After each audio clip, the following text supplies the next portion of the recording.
What most people don't know about students. Students dropping out. About students dropping out. What most people don't know about students dropping out is that you can't complete that sentence in a sentence. That every student has a story. My name is Duncan-Andrade, and wear a lot of different hats. So I'm Associate Professor of Rasa Studies and Education at San Francisco State University, Director of the Educational Equity Initiative at ISEED, and veteran teacher of this is my 21st year in Oakland. I never really thought that I was going to be a teacher. Ultimately, I became a teacher because I wanted to be the teacher that I never had. As I got better at the classroom, and so that's when I started thinking about what would it mean for me to learn how to be a teacher of teachers, which I think isn't quite as intuitive as one might think it is. Being in the university, being trained as a researcher, being a community member where I teach, I think has all then helped to set this kind of parallel stage of taking the lessons that I've learned in the classroom and some of those successes and some of those failures, and then thinking about what would those mean? What would it mean if other teachers could learn from these things so that they can avoid some of those minefields, but also so that they can be a better teacher than I ever was.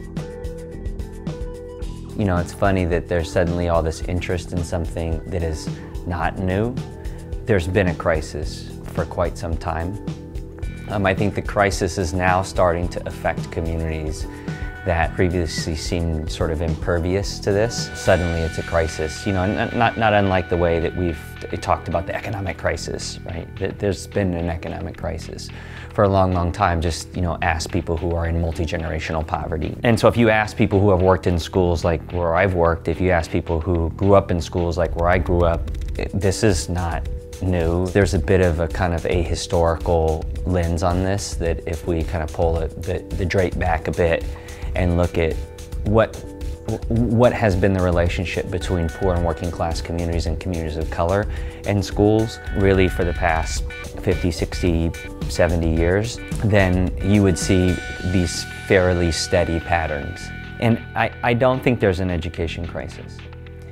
I think there's a schooling crisis, and I think that we, even the way we talk about things in this country is sort of smoke and mirrors game. Because I don't think that what we do in most schools is education. It's an important distinction, the distinction between schooling and education. Schooling is the process of institutionalizing people. It was even written in California's state constitution many years ago when they described what the role of public schools would be in this state. And the role of public schools would be to prepare young people for their quote-unquote proper station in life. That's schooling. It's an institutionalizing of you to accept your position in the broader society. You will move not very far, right, from the position in which you entered school, with very rare exception. But education, I think, is a very different process. Education is the process of one having access to the opportunity to pursue your wildest hopes and dreams. And then to be surrounded with the kind of support and resources to be able to go after those things wholeheartedly, and to be able to shift gears as it makes sense for you to shift gears, not some kind of rote path that you have to follow. We don't do education in this country, not for the most part, right? Not unless you're quite wealthy. The process of schooling, this massive investment this country has made in schooling, is causal, right? And what it has caused is this increasing sense of disenfranchisement. It's not an empirically proven idea, but I find it really interesting that the more and more young people are getting free access to information, right, in incredible amounts. Not all good information, not even all factual information, but nonetheless, right, they have this incredible access to information now that when I was growing up I didn't have, via all these electronic devices. And suddenly they're less and less interested in school. They're less and less interested in the process of being socialized in this way, because the things that they have access to have opened up in ways that historically they hadn't been available to them. And when you open someone up that way, it becomes much more difficult to train them into accepting certain institutional limitations that I think school tries to norm. School isn't the only game in town anymore. And young people I think are beginning to peel back the onion a bit more at younger and younger ages in ways that make them less and less likely to invest in the institution and in a sort of blind faith that you have to be able to navigate school the way it's currently set up. The truth of the matter is that if you got in a time machine, schools look and function remarkably similarly to how they did that long ago. There's almost no innovation. I mean, think about it, right? We still separate kids by age. Why? We still sort out the subjects, hour here, hour there. Like, innovation is like, let's do block scheduling where instead of an hour, we'll do 90 minutes. Why are buildings organized in this way? Why are classrooms organized in this way? Why is there a single adult? And if you went back in a time machine, it would look almost exactly like that, except it being black and white. There's something about school as one of the most conservative enterprises in this country, right? Just so incredibly averse to change. And I get it, because to change a school system in any sort of radical way, not tweaks around the edges, not oil the squeaky wheel, but I mean a fundamental rethink, is to, in effect, experiment on children. And, you know, I'm a father too.